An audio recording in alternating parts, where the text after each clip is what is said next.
Avatar గురించి ప్రపంచం అంతా ఎదురు చూస్తుంది. ఏంటి పరిస్థితి? అందరూ డల్ ఉంది సినిమా, లేకపోతే కలెక్షన్స్ లేవు. మూడో భాగంలో ప్రధానంగా వాళ్ళు మహిళా పాత్రలకు ఎక్కువ ప్రాధాన్యత ఇచ్చారు. ఈ అవతార్ 3 ఎఫెక్ట్కి వాళ్ళ సినిమాలు రిలీజులు వాయిదాలు వేసుకున్నారు. థియేటర్లోకి వెళ్ళిన ఆడియన్స్ కూడా అక్కడ సాటిస్ఫాక్షన్ దొరకలేదు. భరద్వాజ గారు, ఇప్పుడు అవతార్ గురించి ప్రపంచం అంతా ఎదురు చూస్తుంది. వచ్చింది, రిలీజ్ అయింది, 3 రోజులు అయింది, 4 రోజులు, 3 రోజులు. ఏంటి పరిస్థితి? అందరూ డల్ ఉంది సినిమా, లేకపోతే కలెక్షన్స్ లేవు, సినిమా ఎందుకు మెప్పించలేకపోయాడు అనే టాపిక్ వినపడుతుంది. ఏం జరిగింది అసలు? సినిమా చూసారు కదా మీరు. అంటే సినిమాలు ఒక రకంగా ఆడియన్స్ సహనానికి పరీక్ష పెట్టినటువంటి పరిస్థితి నడిచింది. అవునా? ఓ. అంటే దీన్ని విపరీతంగా ప్రమోట్ చేయడానికి రకరకాల ప్రయోగాలు చేశారు. ఆ ప్రయోగాల్లో భాగంగా కొంత ఇది మహిళా అవతార్ అన్నారు, ఫైర్ అండ్ యాషన్ అన్నారు. ఫైర్ అండ్ యాష్ వాళ్ళు అఫీషియల్గా చెప్పింది కానీ సినిమాలో ఈ పార్ట్లో మూడో భాగంలో ప్రధానంగా వాళ్ళు మహిళా పాత్రలకు ఎక్కువ ప్రాధాన్యత ఇచ్చారు. యుద్ధం కూడా వాళ్ళ మధ్య నడుస్తుంది. 2 మహిళా పాత్రల మధ్య జరిగేటువంటి యుద్ధంగానే నడుస్తుంది. దీని మీద కాన్సన్ట్రేట్ చేసి జనాల్ని ఎమోషనలైజ్ చేద్దామని ట్రై చేశారు. అందులో భాగంగా చాలా మనం తెలుగు సినిమాల్లో చూసిన అనేక సన్నివేశాలు దొర్లినాయి.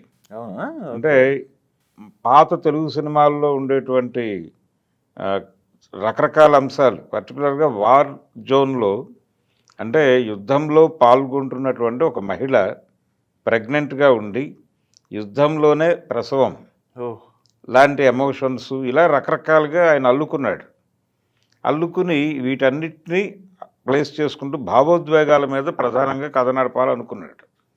ఇవి రొటీన్ అయిపోయినాయి కొన్ని.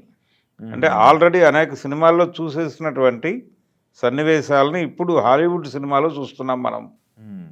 హాలీవుడ్ ఆర్టిస్టులతో చూస్తున్నాం అనే ఫీలింగ్ ఆడియన్స్కి కలిగింది. రెండోది 5-6 బ్లాకులుగా పెట్టేసుకుని దాని మధ్యలో విషయాన్ని ఫిల్ చేశాడు. ఈ ఫిల్లింగ్ అనేది జనాలకి సహనానికి పరీక్షగా మారింది.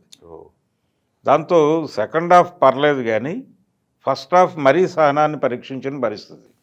సినిమా నిడివి కూడా కారణం. 3.5 గంటలంటగా. ఈ నిడివి ఇవన్నీ కలిసి థియేటర్లోకి వెళ్ళిన ప్రేక్షకులు నెమ్మదిగా సినిమాతో డిస్కనెక్ట్ అవుతున్న సందర్భంలో సెకండ్ హాఫ్లో మళ్ళీ కొన్ని ఎమోషనల్ సీన్స్ వచ్చి కొంతవరకు కనెక్ట్ చేసుకోగలిగింది. మీకు ఓపెనింగ్లోనే ఈ సమస్య మొదలైంది. ఇప్పుడు అవతార్ 2 వచ్చేసి అది టోటల్గా వాటర్లో జరుగుతుంది కథ. అంటే పంచభూతాలు తడుముతున్నాడు ఆయన ప్రతి సినిమా టైటిల్లోనూ. అవతార్ ఆ రోజుల్లో కొత్తగా ఫీల్ అయ్యారు. అవతార్ ముందు వచ్చినప్పుడు కొత్త లోకం, పండారా దీవి, అంటే కింది నుంచి వెళ్ళి దాన్ని కబ్జా చేయడానికి చేస్తున్నటువంటి ప్రయత్నాలు, వాళ్ళకు ఉన్నటువంటి మెరిట్స్ అన్నిటినీ అడాప్ట్ చేసుకుని దాన్ని కిందకి తీసుకెళ్ళి ఇంప్లాంట్ చేయటం కోసం ఒక R&D ల్యాబ్ పెట్టేసి ఆ హడావిడి ఇవన్నీ కూడా జనాలకు రకరకాలుగా కనెక్ట్ అయినాయి. చాలా అంటే థియేటర్ని ఎమోషనలైజ్ చేసింది. ఆ థియేటర్ ఎమోషనలైజ్ అవటం వలన ఆ రోజున వసూళ్లు కనిపించినాయి. అవును. దాని ప్రభావం పార్ట్ 2 మీద కూడా వెళ్ళింది. ఈ వాటర్ జోన్ అనే సినిమాకి కూడా జనాలు దాదాపు రిలీజ్ అయిన రోజే 50 కోట్లు దాకా నడిచింది అది. ఇప్పుడు ఈ సినిమాకి వచ్చేసరికి 24కి పడిపోయింది అది. ఈ 24కి పడిపోవటం అంటే సగానికి పడిపోయింది ఓపెనింగ్లోనే. ఈ ఓపెనింగ్లోనే డ్రాప్ అయిపోవటం ఏమిటి ఈ కథ? నిజానికి చాలామంది ఈ అవతార్ 3 ఎఫెక్ట్కి వాళ్ళ సినిమాలు రిలీజులు వాయిదాలు వేసుకున్నారు. ఆల్రెడీ స్క్రీన్స్లో ఉన్నటువంటి సినిమాల వాళ్ళు కంగారు పడ్డారు మన భవిష్యత్తు ఎలా ఉండబోతోంది అని. కానీ ఏ రకమైనటువంటి ప్రభావం డే 1 నుంచి కనిపించలేదు. థియేటర్లోకి వెళ్ళిన ఆడియన్స్ కూడా అక్కడ సాటిస్ఫాక్షన్ దొరకలేదు. బయటకు వచ్చి ఎవరు సీరియస్గా ఈ సినిమా గురించి మాట్లాడలేదు. ఎవరు కూడా వారి వారి సోషల్ మీడియా అకౌంట్లలో కనీసంగా కూడా స్పందించలేదు. దాంతో ఎవరు పట్టించుకొని సినిమాకి మనం ఎందుకు వెళ్ళాలి అని ఆడియన్స్ ఫిక్స్ అయినటువంటి పరిస్థితి కనిపిస్తోంది. ఇప్పుడు తెలుగు సినిమాల వైపు బాగానే పెడుతున్నారు కానీ ఈ సినిమాకి అంత పెద్ద రిసెప్షన్ కనిపించట్లా. ఓకే. అంటే ఎక్కడో రొటీన్ అయిపోయింది జనాలకి. రొటీన్ అయింది, కొత్తదనం లేదు. ఉమ్, ఈ కొత్తదనం ఉండుంటే కనుక అది డెఫినెట్గా ప్రచారం జరిగేది, ఉమ్, మౌత్ పబ్లిసిటీ జరిగేది. మౌత్ పబ్లిసిటీ దెబ్బతింటము, సేమ్ నెరేటివ్లో వెళ్తారు ఇందులో కూడా అనేది అభిప్రాయం జనాలకు ముందే కలగటం, ఇవన్నీ కలగలిసి జనాలు థియేటర్ దగ్గరికి రాకుండా అడ్డుపడ్డాయి. ఉమ్. అందుకని మీకు కలెక్షన్స్లో ఆ వేరియేషన్ కనిపిస్తోంది. Okay okay. ఇప్పుడు ఏ రకమైన ప్రభావం లేదు ఆ సినిమాకి బాక్స్ ఆఫీస్ దగ్గర. ఉమ్, తెలుగు సినిమా నిర్మాతలు చాలామంది ఎవరైతే ఈ సినిమాకి భయపడి 15వ తారీఖు ఇలా రిలీజులు పెట్టుకోకుండా వెళ్ళిపోయారో వాళ్ళందరూ కూడా ఇప్పుడు సఫకేట్ అవుతున్నారు. ఒక కంపారిటివ్ స్టడీ జరిగి ఉంటే అప్పుడు రిలీజ్ అయి ఉంటే, ఉమ్, ఈ కంపారిజన్ వచ్చినప్పుడు మన సినిమా బెటర్ కంటెంట్ అయినప్పుడు ఇట్లా ఇచ్చేవాళ్ళు జనాలు. ఉమ్, మనం అనవసరంగా భయపడి వెనక్కి జరిగాము.